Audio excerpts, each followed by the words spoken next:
अस्सलाम वालेकुम। प्रोग्राम और सुनाई के साथ मैं हूं इम्तियाज़ अहमद कुरैशी। आज हम बात कर रहे हैं पिंडी इस्लामाबाद, पाकिस्तान और बाहर भी इन्होंने प्ले किए हैं। लोग जानते हैं इनको टीवी के हवाले से भी, स्टेज के हवाले से भी। एक मोतबर नाम, एक अहम नाम, सईद अनवर। यकीनन आप लोगों ने इनको टीवी पे, स्टेज पे देखा होगा और आप जानते होंगे। मैं ज़्यादा तारुफ नहीं करवाता। मेरा दोस्त, मेरा प्यारा दोस्त, मेरा साथी। अस्सलाम वालेकुम। वालेकुम अस्सलाम। सही सब कैसे आप? मैं जी बहुत अच्छा और बहुत खूबसूरत और बहुत प्यारा हूँ। आप कैसे हैं? नहीं, वो तो आप हैं, इसमें तो कोई शक नहीं। आपकी वालदा भी यही कहती है। हाँ तभी वो तो हर माँ कहती है, लेकिन मैं खुद भी कहता हूँ। चलिए ठीक है, हम भी कहते हैं। Thank you. सबसे पहले सईद साहब, आपका बहुत बहुत शुक्रिया। आपने अपने कीमती वक्त में हमें टाइम दिया, हमारे चैनल को टाइम दिया, उसके लिए शुक्रिया। नहीं, आपका शुक्रिया। वैसे वाकई आज के जो इस वक्त टाइम वाकई कीमती है, क्योंकि हमारी रिहर्सल चल रही थी, लेकिन आपका ज़ाहिर है मोहब्बत है आपकी, आपका हुक्म था, मैंने कहा ठीक है हाजिर है। मुझे ये बताएं कि मैं आपको देख रहा हूँ 90 की दहाई से लियाकत मेमोरियल हॉल है और खचाखच हॉल भरे हुए हैं। आप, आपकी टीम, यार मोहम्मद साहब हैं, अंजुम हैं साहब हो गए, और ख्वाजा साहब हो गए, आप हो गए, हमीद बाबर साहब हो गए। ये सारी टीम आपकी होती थी और लोग आपको देखते थे, गुजरते हुए देखते थे, तब भी मुस्कुराते थे। आज भी ये हाल है। मुझे बताएं, ये सफ़र एक्टिंग का कैसे शुरू हुआ? आपने दो सवाल मिक्स कर दिए। आपने स्टार्ट किया लियाकत हाल से, कि आपने मुझसे कैसे शुरू हुआ। शुरू की बात करेंगे तो वो तो ज़ाहिर है, क्योंकि मेरी पैदाइश फैसलाबाद में हुई। फैसलाबाद की तहसील है जनावाला, वहाँ मेरी पैदाइश हुई, तो वहीं पे मैं पढ़ा, वहीं पे बढ़ा। उसके बाद फिर मैं अपना 85 में पिंडी आ गया। फैसलाबाद में हम थिएटर करते थे, तो जब पिंडी आया तो वहाँ यहाँ पर आने के बाद मैंने स्टार्ट किया थिएटर। यानी यहाँ मैंने बताया कि मैं थिएटर का एक्टर हूँ। बहुत से लोगों ने मैं नहीं माना शुरू में, तो फिर अपने आप को मनवाने के लिए कोशिश की कि लियाकत हाल में बैठे, जो भी ड्रामा यहाँ हो रहा है वहाँ जाते रहे। मुख्तलिफ़ जगहों पे जाके लोगों जो जहाँ के एक्टर थे, जो नामवर एक्टर थे मेरे, जब मैं यहाँ पे आया हूँ तो बातिन फारूकी थे, अंजुम मलिक थे, फिर यहाँ पर जहांगीर खान थे, बहुत से एक्टर ऐसे जो मेरे सब में हमसे पहले बड़े बड़े नाम थे। यार मोहम्मद खान डायरेक्टर थे, मसूद ख्वाजा, इम्तियाज़ अली काशिफ थे, असलम राना साहब थे, बहुत से एक्टर थे मेरे आने से पहले। तो इतने सारे लोगों में ना मैं एक नया एक्टर था, इन होना बड़ा मुश्किल था। तो फिर मैं ऐसा भी दौर देखा मैंने कि पूरी पूरी रात लियाकत हाल के ना हम ना सीढ़ियों में बैठ के ना वापस चले जाते थे काम ढूंढने के चक्कर में। तो फिर जब काम मिला, तो चांस मिला, तो एक्टर को जब चांस मिलता है तो वो एक ही ड्रामे में बता देता है कि मैं एक्टर हूँ या नहीं हूँ। तो वो मुझे जब पहला चांस मिला तो अल्लाह का शुक्र है, एक ड्रामे के बाद एक आवाज़ आई, वो यार फैसलाबाद का मुंडा है, बड़ा तेज़ है। तो बस वो जो जब आपकी आवाज़ निकल जाती है तो फिर सब एक्टरों ने, सब डायरेक्टर्स ने, उन्होंने अप्रोच करना शुरू कर दिया। तो फिर इस तरह से ये स्टार्ट था। तो आप पहला ड्रामा कौन सा था? पहला ड्रामा याद है जी, पहला ड्रामा था एक ना, हम नेफटेक में ड्रामे होते थे, नेफटेक सिनेमा इस्लामाबाद में, लियाकत हाल से पहले। एक दौर वो था जब पिंडी की टीम को लियाकत हाल में डेट नहीं मिलती थी। लाहौर से या कराची से टीमें आती थी जो ड्रामा करती थी। तो हम ड्रामा में यहाँ तो डेट तो बहुत दूर की बात है, चांस तो बहुत दूर की बात है, डेट नहीं मिलती थी बड़े बड़े डायरेक्टर को, पिंडी के लोकल को। तो हमने फिर ना एक नेफटेक सिनेमा इस्लामाबाद में था, वहाँ पर हमारे पिंडी के लोकल टीमें ना वहाँ ड्रामे करती थी। तो वहाँ पे एक ड्रामा चला, उनका था अपना, उसमें थे इफ्तिखार ठाकुर थे, इम्तियाज़ अली काशिफ मरहूम का लिखा हुआ था। तो उसका नाम था अपना मैं पसंद हूँ किसी और की। तो वो ड्रामा इतना हिट हुआ, सुपर हिट, वो हॉल पैक गया। तो इफ्तिखार ठाकुर का नाम था उस वक्त भी थिएटर के हवाले से। तो वो ड्रामा ख़त्म हुआ तो एक नया ड्रामा अल्लाह बख्शे शहबाज मुग़ल मरहूम, उन्होंने एक नया ड्रामा वहाँ किया। तो चूँकि उस ड्रामे का नाम था मैं पसंद हूँ किसी और की, तो उन्होंने उस ड्रामे का, उस गाने का अगला बोल लिखा, तुझे चाहता कोई और है। तो वो अपना ना हमने ड्रामे का नया नाम रखा। वो चूँकि वो ड्रामा ख़त्म हुआ था तो इसलिए ना वहाँ पब्लिक बहुत आ चुकी थी, एक माहौल बना हुआ था। तो उसी माहौल में मेरा पहला ड्रामा मुझे मिला जिसमें मेरा मेन रोल था। Stand up comedy one man show में करता था, लेकिन मुझे मेन ड्रामा नहीं मिला था अभी तक। तो वो ड्रामा जब मुझे पहला मिला तो उसमें चूँकि हॉल भरा हुआ था, और ये फ़नकार की साकी होती है कि जब आपको जितना ज़्यादा क्राउड होगा ना, उतना ज़्यादा उसको मज़ा आता है, एक्टिव हो जाता है। एक्टिव हो जाता है ऑडियंस के हिसाब से।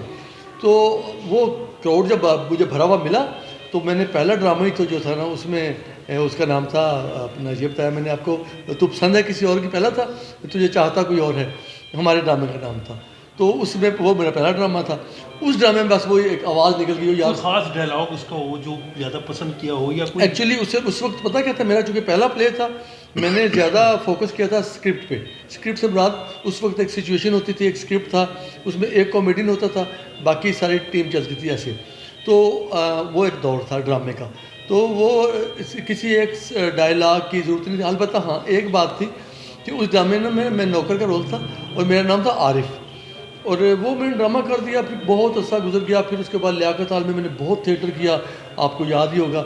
यानी कि मैं एक दौर मैंने ऐसा भी देखा लियाकत हाल में कि सबसे बड़ी फ़ोटो मेरी लगती थी। ऐसा भी दौर मैंने देखा कि अल्लाह बख्शे उमर शीफ साहब के साथ, उनके साथ मेरे यानी कि इतने बड़े ड्रामे, मेरा 11-12 तो मेरे वीडियो भी रिलीज़ हुए थे उस पर, उनके साथ काम किया। बहुत बहुत बड़े बड़े एक्टर्स आए लियाकत हाल में, उनके साथ काम किया। तो मैं वो बताना चाह रहा था, वो जो पहला ड्रामा था ना, उसमें मेरा नाम आरिफ था। तो मैं एक बहुत अरसे के बाद ना, मुझे ना, मैं कहीं ना वो सुल्तान के खूह से गुजर रहा था, तो मुझे एक बंदा कहता है कि हाल है आरिफ साहब। तो अब गैप था बहुत ज़्यादा। मैंने कहा यार मेरा नाम सईद अनवर है, इस बंदे ने आरिफ क्यों कहा, मैंने समझ नहीं आई। मैंने वैसे बुला दिया, फिर मैंने रिकॉल किया, मैंने किसने क्यों मुझे आरिफ कहा। फिर मुझे याद आया कि मेरा जो पहला ड्रामा था उसमें मेरा नाम आरिफ था, इस बंदे ने वो नाम याद रखा। और पहला यूजुअली ऐसा होता है कि अगर पहला ड्रामा अगर टीवी पे या स्टेज पे और वो लोगों ने तो ऑडियंस को यही लगता है कि ये इसका ये रियल नाम है। आरिफ ही हालांकि है। वो करेक्टर का नाम कैरेक्टर होता का है। नाम होता है। और वो जहाँ जहाँ जिन्होंने देखा है आपको, वो आपका टीवी पे वैसे तो बहुत प्ले थे, लेकिन एक कर दिन जो है वो ज़रा बताएं वो क्या। असल में ना अपना कृष्णा होता ये है कि टीवी भी मैंने, फिर मुझे अपना इधर से ही लियाकत हाल में मैं थिएटर करता था। तो टीवी की प्रोड्यूसर हैं खातून, गालिबन उनका नाम नीला शाहीन था क्या है, अल्लाह उनकी ज़िंदगी सेहत दे। वो उन्होंने ना अपना ना एक ड्रामा किया यहाँ पर ना PTV से। तो उन्होंने मुझे बुलाया, तो कहने के अपना ये ड्रामा है। तो मैंने कहा मैं तो थिएटर पे, मेरा नाम बन चुका था थिएटर पे। तो मैंने कहा मैं थिएटर पे मेन रोल करता हूँ, तो यहाँ पर तो ये मेन इसमें तो रोल कुछ और है। हाँ साइड होगा। हाँ साइड था, छोटा सा रोल था। तो कहने लगे कि तो इसमें तो यही रोल है। तो मैंने कहा इसमें नौकर का रोल नहीं है। कहते वो तो हाँ वो तो लिखा ही नहीं है। तो मैंने कहा लिखे। उन्होंने फिर उस ड्रामे में नौकर का रोल लिखा, फिर मैंने किया। तो इस तरह मैं टीवी पे एंटर हुआ। तो आपका क्वेश्चन शायद कुछ और था। कर दिन हाँ। बताएं। तो वो वहाँ से स्टार्ट हुआ। वो आगे चला बड़ा, वो अभी पीक पे ही था। अभी हाँ। उसने ड्रामे ने अभी टेक ऑफ ही किया था, हाँ। फिर वो मेरा रुक गया है, यही क्या हुआ। प्रॉब्लम। मैं वही बता रहा हूँ कि वो ना फिर ना वो हमें काम करते करते करते मैंने गेस्ट हाउस शुरू हो गया। गेस्ट हाउस में बहुत मैंने काम किया। फिर गेस्ट हाउस से हमारे फेस रिकगनाइज हो गए। गेस्ट हाउस के फ़ौरन बाद रैम्बो चूँकि लाहौर चला गया, तो रैम्बो को ना दोबारा बुलाया गया एक नए प्ले के लिए। उसका नाम था फिल्मेरिया अनलिमिटेड। ठीक। तो वो शाकिर जैद साहब का था, वो गेस्ट हाउस भी उनका था। तो उन्होंने ना उसमें एक ना सब कास्टिंग होगी, मेरा उसमें रोल ही नहीं था। तो वो शाकिर जैद साहब कहते हैं सईद अनवर यार इधर अपना ना आप भी हो इस प्ले में। मैं कहा अच्छा जी, सारी कास्टिंग हो गई है, मेन जहांगीर खान है उसमें, नासिर इकबाल है, जो सारे रैम्बो हैं, सब हो गए। तो मेरा तो उसमें रोल लिखा हुआ तो कोई भी नहीं है, तो मैं क्या करूँगा। तो शाकिर साहब कहते हैं एक सीन पढ़ा शाकिर साहब ने। एक सीन था कि ऐसे इस तरह ना अपना एक सीन है कि उसमें एक हीरो है, एक हीरोइन है, तो ऐसे वो सीन चल रहा है, तो पीछे एक डांस डायरेक्टर है, वो डांस सिखा रहा है। तो कहते हैं ये जो पीछे डांस डायरेक्टर है ना, ये जो सिखा रहा है ये आप हो। मैंने शाह जी ये तो वो डायरेक्शन में लिखा हुआ है, ना इसका कोई सीन है, ना इसका कोई नाम है, ना किरदार है, ना किरदार है, ना इसका कोई डायलॉग है, कुछ भी लिखा हुआ नहीं है। तो मैं ये कैसे इसका, कहते आप करोगे। मैंने शाह जी आपका हुक्म है मैं करूँगा, लेकिन सबके कैरेक्टर नाम लिखे हैं, फला ये असिस्टेंट है, ये डायरेक्टर है, ये एक्टर है, ये राइटर है, मेरा तो ये मेन है, ये साइड है। हाँ कुछ ये तो एक डायरेक्शन लिखा हुआ कि पीछे एक बंदा डांस करवा रहा है, तो मैं वो रोल करूँगा। मैं क्या आपको हुक्म है मैं करूँगा। कहते आप करो। मैंने कहा ठीक है। उन्होंने फिर मेरा एक सीन रिकॉर्ड किया। कहने लगे ये सीन है कि आप डांस डायरेक्टर हो और आप यहाँ से आओगे, यहाँ से आकर कहोगे ये लड़की को बताओगे कि कैसे डांस करना है। तो फिर मैंने चूँकि लिखा हुआ नहीं था तो मुझे कहते थे बनाओ, क्या बनाओगे। तो मैंने फिर लड़की को बताया, हीरोइन को, मैं कहा देखिए आप यहाँ से आती हैं, यहाँ पर एक घड़ा पड़ा हुआ है, ठीक है ना, तो यहाँ से आप आइए डांस करते करते। तो यहाँ से आपने घड़ा उठाया है, घड़ा उठा के यहाँ रखा है और आपने कहा है कड़ा धिन, कड़ा धिन। तो ये आपने इस तरह करना है। वो कड़ा दिन करधिन, क्योंकि वो थोड़ा सा ऐसे जनाना सा था, वो उसका रो कैरेक्टर था, वो थोड़ा ट्रांसजेंडर टाइप था। जी बिल्कुल ऐसे। तो वो उसमें ना वो हर बात पे करता है करधिन। तो वो दूसरे या तीसरे एपिसोड में ना वो करधिन क्लिक कर गया और रजिस्टर हो गया। तो मेरे साथ ये हमेशा बैड लक हुई है। मैंने 2-3 ड्रामे किए, जो ही मैं रोल पकड़ाई देता था तो वो ड्रामा बंद हो जाता था। या यही इसी के साथ फिल्म मेरिया लिमिटेड के साथ यही हुआ कि मैंने जब शुरू हुआ ड्रामा तो वो करधिन वो लोगों ने मोटरसाइकिल के पीछे लिखा हुआ था करधिन, और ये आवाज़ें पड़ती थी, बहुत पॉपुलर।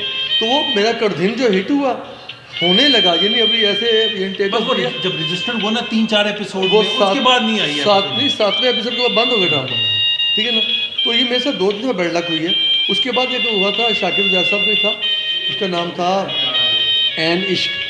उसमें भी मेरा रोल ना आखिरी 4 एपिसोड में था, लेकिन वो 4 एपिसोड, आखिरी जो 4 एपिसोड थे उनमें मेरा रोल ना इतना वो अच्छा था कि समझ लें कि वो मेरे लिए वो ना चांस था कि वो मतलब ऊपर जाने का। तो वो भी हुआ ये कि वो ड्रामा जब रिकॉर्ड हो गया, रिकॉर्ड होने के बाद वो पीटीवी पे नहीं चला, फिर वो चैनल 3 पे चला गया। चैनल 3 पे भी उस वक्त लोग खबरनामा नहीं छोड़ते थे, 9 बजे खबरनामा चलता था, वो 9 बजे उधर चैनल 3 पर ड्रामा चल गया, इधर जनाब अली अपना मेरा वो ड्रामा चल रहा था चैनल 3 पे, इधर खबरनामा चलता था। वो ड्रामा देखा लोगों ने बहुत, लेकिन मैं फिर रजिस्टर नहीं हो सका, तो मैं कहीं दरमियान में लटका रह गया हर दौर में। मुझे ये बताएं, चलिए ये तो बैड लक्स हैं, ये चलती ही हैं, मुझे ये बताएं कि जो स्टेज का रिवाइवल देखते हैं, असल में ना हमारी हर चीज़ बर्बाद कर दी गई, पूरी प्लानिंग से बर्बाद हुई है कि लोगों को समझ नहीं आ रही। पहले हमारी फिल्म बर्बाद हुई।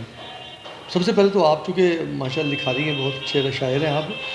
सबसे पहले तो हमारी एक किताब बर्बाद हुई, मतलब मैगज़ीन आ गया, रसाला आ गया, हमारी जो नावल था वो बर्बाद हुआ, फिर हमारे डाइजेस्ट आ गया, उसने हमारी किताबें बर्बाद की, फिर हमारा जनाब अली अपना फिल्म बर्बाद हुई, फिर हमारा थिएटर आबाद हुआ, वो फिर थिएटर बर्बाद हुआ।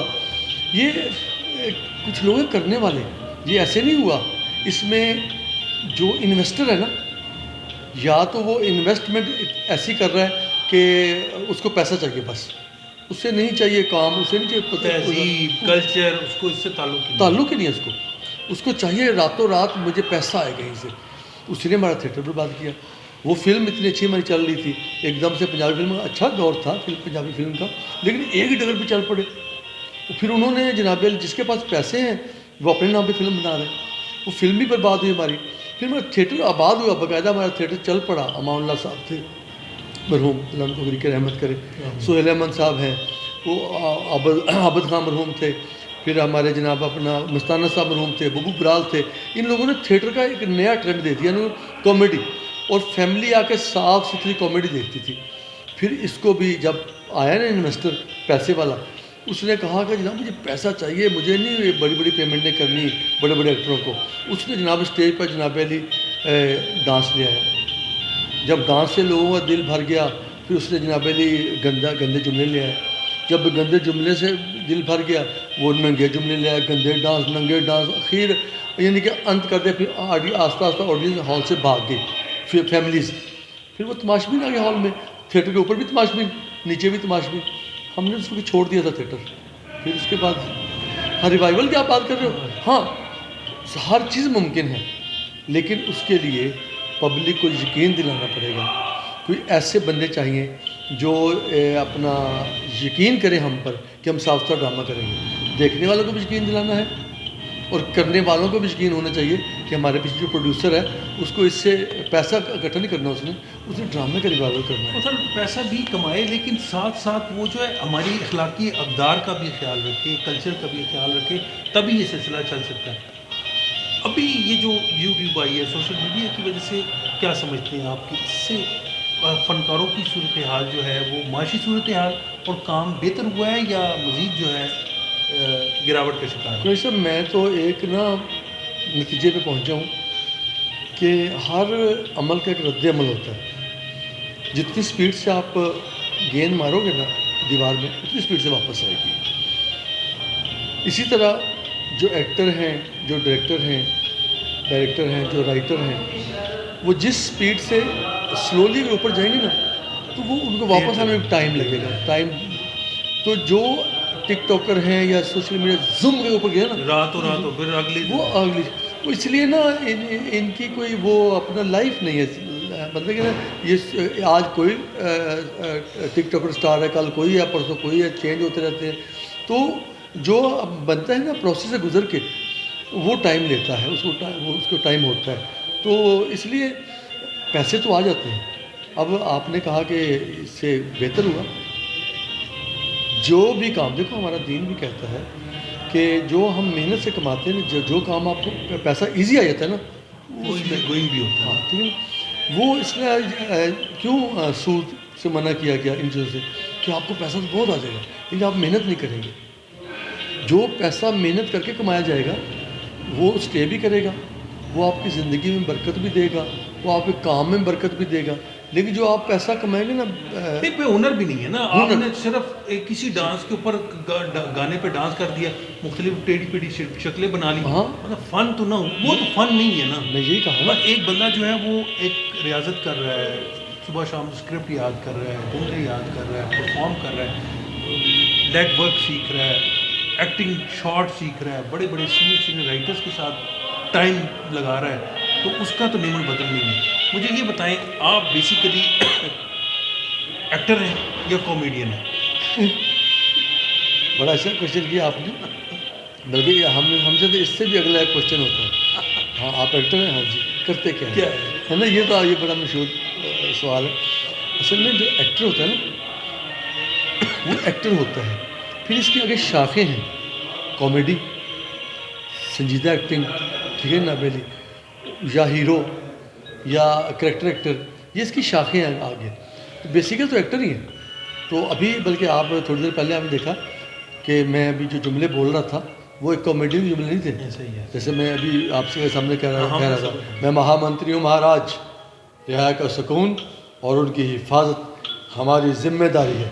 ये कॉमेडियन के जुमले नहीं है, लेकिन आपने अभी थोड़ी देर पहले देखा मैं बोल रहा था, इसलिए मैं एक्टर हूँ। आपने प्ले भी किए ना, हाँ, प्ले भी किए हैं, उसमें वो तो प्रूफ किया आपने। मतलब इससे मैं तो अपनी बात नहीं कर, मैं तो वैसे आपको छेड़ता, मैं तो आपको तो एक दुनिया जानती है ना, एक पूरा एक आपके फैन फॉलोइंग है जो आपको, अच्छा वो आप, मैं यही कहता हूँ ना, आपको देखते हैं तो वैसे ही मुस्कुराहट आ जाती है। अच्छा कोई ना कोई करेक्टर घूम रहा होता है यार, ये जैसे वो आरिफ वाला है कि हर बंदे ने आपको एक एक करेक्टर के सांचे में बंद किया हुआ है। सही, किसी दिन में, किसी आरोप में, किसी ने बस वो जो समा गया। जैसे आपका एक प्ले था तो आप कहते जी वो मैं पिंड ना 200 रुपये घंटा रोना, ठीक है ना, वो फिर रोते हैं और रोते हैं। ये वो जुमले हैं, लेकिन कहते हैं ना कि आप तभी एक्टर वही है, कॉमेडियन वही है, आर्टिस्ट वही है जो किसी की याद में, किसी के आपने पूरा प्ले कर लेता है,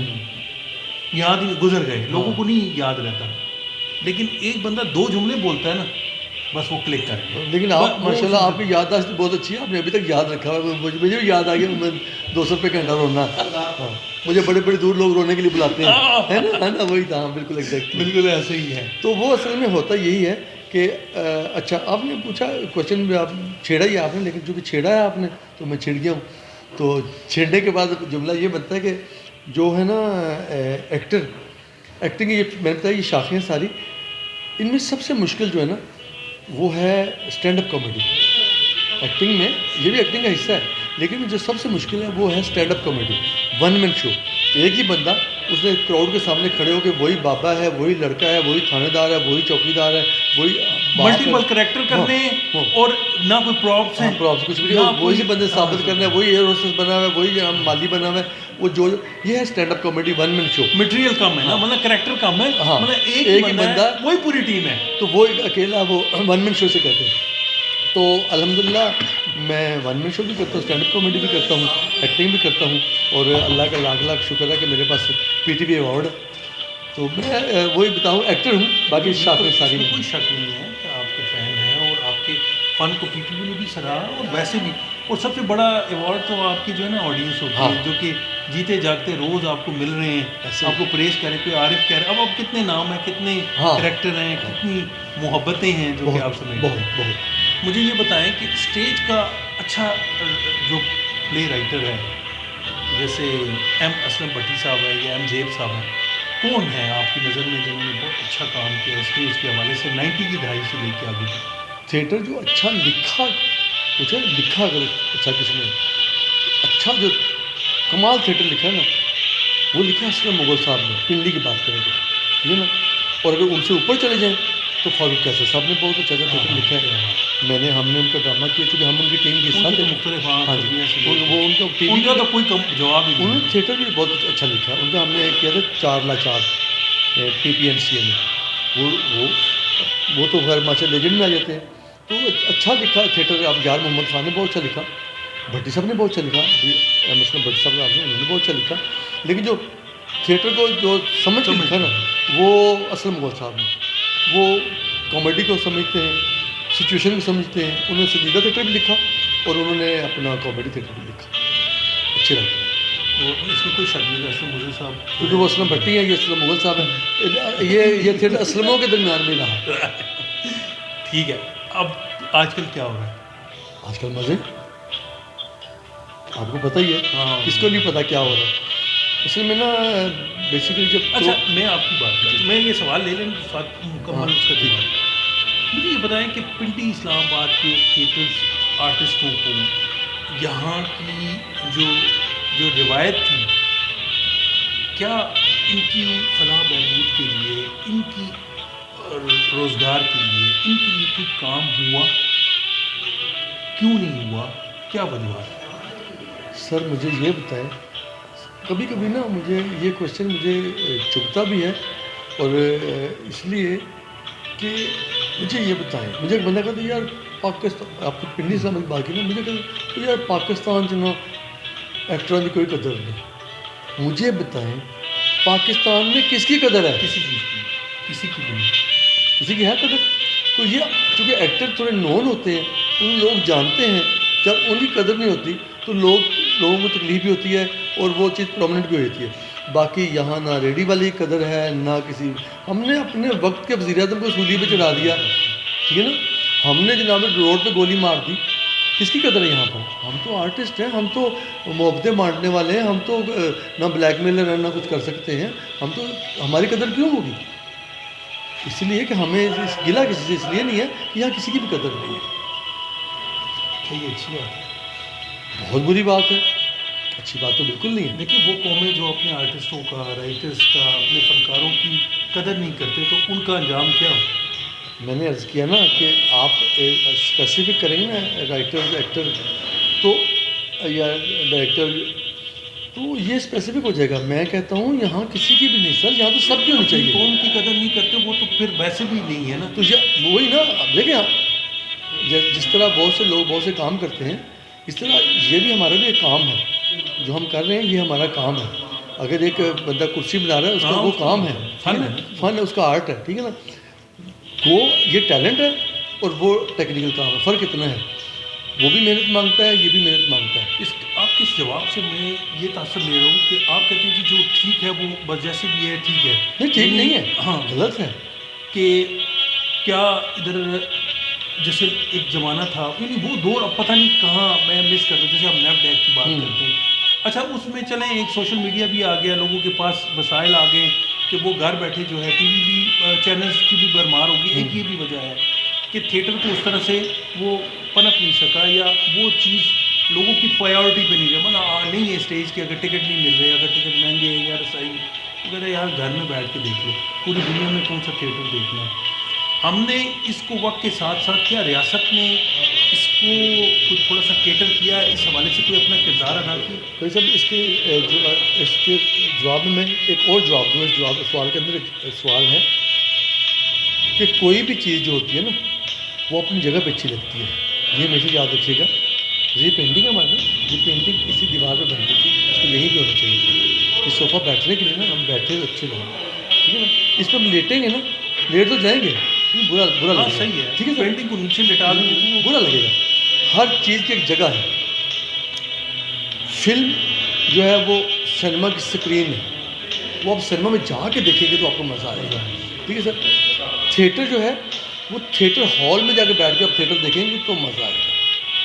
टीवी का जो डब्बा है वो टीवी का ड्रामा आप टीवी पे देखेंगे तो मज़ा आएगा आपको। होना भी यही चाहिए।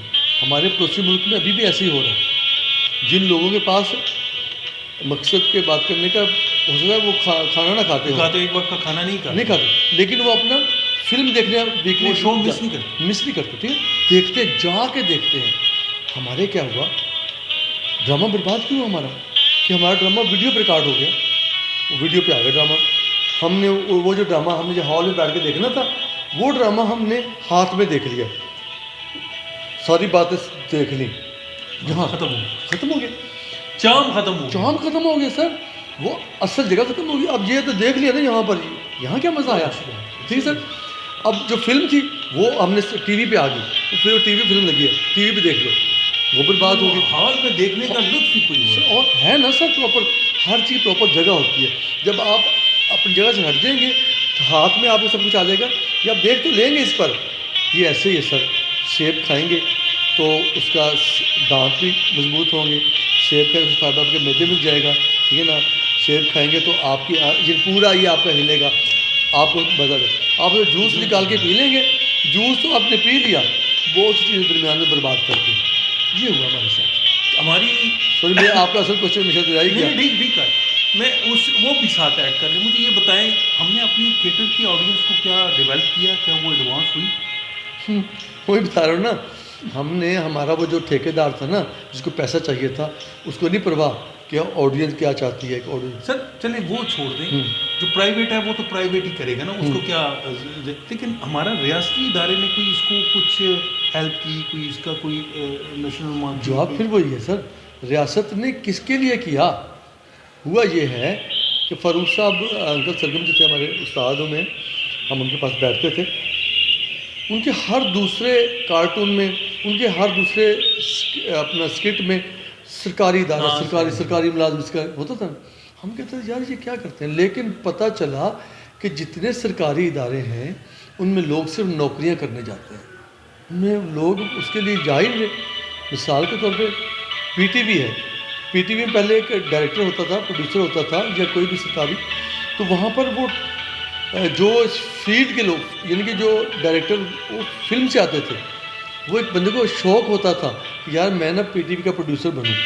ठीक है ना, वो उसके अंदर पूरा एक डायरेक्टर होता था, वो ट्रेनिंग करता था। अब ये हुआ कि वो अपना उसको नौकरी समझ लिया गया ना, जॉब समझ कर रहे हैं। हाँ, कोई पीटीवी ने बाहर से प्रोडक्शन लेनी, हाँ, उसके बाद अपने बंदों को फारिग उठा दिया, और जो बंदे का काम करना चाहते हैं उनको काम नहीं मिल रहा, और जिनके कोई ताल्लुकात है उनको काम मिल रहा है। उल्टा सीधा ये एक बात की नहीं, हर डिपार्टमेंट की सरकारी जितने महकमे हैं ना, उनमें यही हो रहा है, सब लोग नौकरियाँ कर रहे हैं। वो जॉब जो उनकी जॉब है वो जॉब नहीं कर रहे, वो देख रहे टाइम इंतजार कर रहे हैं। फारूक साहब का ये जुमला था कि इस्लामाबाद के जो लोग हैं वो वक्त की रफ्तार से पहले आगे तेज़ चलते हैं। पूछा जी कैसे, कहने लगे 3 बजे छुट्टी होती है, वो 2 बजे घर होते हैं। ज़बरदस्त। तो ये बात है, ये जुमला वही क्या है। हाँ, तो इसलिए वो बात वही है कि वो अपना हम ये सरकार ने क्या करना है, सरकारी मुलाजमे हर इदारा अपनी जगह पे अगर सही काम करेगा तो ये हुकूमत है। हम एक वज़ीर आज़म को या एक आर्मी चीफ को या एक बड़े को कहते हैं यार ये सही, हर इदारा, हर पुर्जा जो है हर पुर्जा उसने अपना काम करना है, तब मशीनरी चलती है। तो सरकारी मशीनरी तो आपको पता कैसे चलती है। सही। अच्छा मुझे ये बताएं कि ये किसी ड्रामे की कामयाबी के लिए सबसे ज़रूरी चीज़ क्या है? स्क्रिप्ट, थिएटर भी हो या आपका टीवी का ड्रामा हो, स्क्रिप्ट सबसे पहले। अब देख इसका मिसाल ऐसे दूंगा कि बार चूँकि मेरे उस्तादों में हैं, उस्ताद हैं हमारे फ़ारूक कासिम साहब, अंकल सरगम पपेट शो। अब देखें उसमें क्या था, स्क्रिप्ट था, सरगम बोलता था, बाकी सारी टीम बोलती थी। फ़ारूक साहब के जाने के बाद वो सारा बिल्कुल बंद ही हो गया, सरगम टीम खत्म हो गई। खत्म इसलिए होगी, स्क्रिप्ट के बगैर ना फिल्म चल सकती है, ना ड्रामा चल सकता है, ना थिएटर चल सकता है। स्क्रिप्ट बस। कामयाबी के लिए सबसे पहला जो जीना है वो स्क्रिप्ट है। आखिरी सवाल आपसे करता हूँ, मुझे ये बताएं कि हमें ये सारी चीज़ें अगर लाइन अप करनी हो तो हमें पहला कदम क्या करना पड़ेगा? लाइनअप से मुराद ये थिएटर को दोबारा से रिवाइवल करें, टीवी ड्रामे ठीक हो जाएं, ये सारा एक जो डिरेल्ड हुई है ना चीज़ें, इसको लाइन पे लाने के लिए हमें क्या करना चाहिए? अगर आपको इख्तियार दिया जाए कि सईद अनवर साहब आपने थिएटर को भी उसी तरह से जो एक लोगों को एक चाम हो, लोगों को 12-12 1-1 बजे तक मतलब पैदल घर जाना होता था, लेकिन वो लियाकत हॉल में ड्रामा प्ले देखते थे, आते थे। आखिरी शो भी देखते हम थे। लोगों को सजेस्ट करते थे कि यार थिएटर देखो, और लोग हमारे पीछे फिरते थे। उस वक्त हम थिएटर का एक्टर कहलाते थे फ़ख्र से। अब हमें फ़ख्र था उस वक्त। अब हम डरते बताते नहीं कि हम थिएटर के एक्टर। थिएटर के एक्टर जो थिएटर लोग जो देख रहे चुके हैं, वो जो कहते देख रहे हैं, हैं वही है। वो ये भी वही है। हमने तो वो छोड़ दिया। अब आप अगर पूछते हैं ना इसको ठीक कैसे किया जा सकता है, तो सर बात वही आ जाती है कि अगर मुझे कहेंगे तो मेरा अपना ठीक करने का अंदाज़ होगा, ठीक है ना। मेरा तो यही है कि मुझे एक ऐसा प्रोड्यूसर चाहिए जिसके अंदर 6, 7 या 10 ड्रामे, थिएटर की बात करूँ, लॉस करने का हौसला हो, हाँ, ठीक है ना, कि 10 ड्रामे जो है ना ये मेरे लॉस में जाने। ऑडियंस का माइंड मेकअप बनाना। ठीक है सर। एक फ्लॉप हो रहा है लेकिन माइंड बन 11वें ड्रामे के बाद अल्लाह की मेहरबानी से मैं उसको श्योरिटी देता हूँ। मैं 10 ड्रामे इसलिए कहा बहुत सारा, मैं तीसरे चौथे में पकड़ हाँ, आप एक मिसाल दे रहे हैं ना। मैक्सिमम 11वें ड्रामे में इंशाल्लाह अल्लाह के हुक्म से जिस हॉल में वो ड्रामा कर रहा होगा तोड़ हो गई। वहाँ पर लोग लाइन में ला के टिकट्स लेंगे, ठीक है ना, क्योंकि मैंने ऑडियंस को यकीन दिलाना है कि यहाँ पर गंदी बात नहीं होती। मैंने ऑडियंस को यकीन दिलाना है कि यहाँ पर मुजरा नहीं होगा। मैंने ऑडियंस को यकीन दिलाना है कि यहाँ इस हॉल के जो वॉशरूम है बिल्कुल साफ़ है। मैंने ऑडियंस को यकीन दिलाना है कि हॉल की सीटें जो है बड़ी कंफर्टेबल हैं। मैंने ऑडियंस को यकीन दिलाना है कि जनाब यहाँ आप आएंगे, आप बिल्कुल फैमिली के साथ बिल्कुल पुरसकून बैठेंगे। मैंने ऑडियंस को यकीन दिलाना है कि यहाँ पर कोई बदमाशी नहीं होगी। यानी कि ये सब कुछ जब ऑडियंस को यकीन आ जाएगा तो आप देखिएगा कि 10वें या चौथे 5वें ड्रामे के बाद मैं एक एक घर में जाकर पम्फलेट बांटूंगा कि मेरे ड्रामे में कोई गंदी बात नहीं होगी, मेरे ड्रामे में कोई अपना वल्गैरिटी नहीं होगी, मेरे ड्रामे में कोई हुल्लड़बाजी नहीं होगी। मैं एक एक घर में जाके कंपेन करूँगा 10 ड्रामे, क्योंकि वो 10 ड्रामे जो है ना हो सकता है वो लॉस में जाए, क्योंकि ऑडियंस को बुलाना बड़ा मुश्किल है। जब आप जो ऑडियंस को यकीन हो जाएगा, पब्लिक को यकीन हो जाएगा कि यहाँ साफ ड्रामा होता है, तो फिर ड्रामा रुकेगा नहीं। अभी देखें ना, हमारे सिनेमाज बर्बाद हो गए, ख़त्म हो गए। अब आप देखें जिस सिनी पैक्स में जाके देखें, मैं 2 दफ़ा गया हूँ, देखिए कहाँ आम गरीब आदमी तो नहीं ले सकता। नहीं ले सकता। जो ले सकते हैं वहाँ टिकट मिल नहीं रहा। क्यों? और पब्लिक के पास है एंटरटेनमेंट की जगह ही नहीं है। जब साफ सुथरी जगह देंगे, साफ सुथरा माहौल देंगे, साफ सुथरा ड्रामा देंगे, तो पब्लिक चाहती है, एंटरटेनमेंट चाहती है। लेकिन साफ सुथरी ठेकेदारों ने गंद कर दिया। अब ड्रामा होता था पहले वीकली, अब ड्रामा जनाबे लिए जुम्मा हफ्ता इतवार 3 दिन होता है, नाच गाना वाना हो गंदी बातें करके पैकअप। बाकी जो 7-8 दिन है वो अब वीकली ड्रामा हो गया। बाकी 5-6 दिन वो नुकसान भी करते हैं। 3 दिन में वो ड्रामा मुका के तो वो कहते हैं जनाब वो गंदे डांस करके, नंगे डांस करके कहते हैं अल्लाह ने बड़ी इज्जत दी थी। ऐसे बहुत शुक्रिया सईद अनवर साहब, आपने आपका बहुत शुक्रिया। बड़े अच्छा आपसे गुफ्तगू रही स्टेज के हवाले से, ड्रामे के हवाले से। आपका शुक्रिया।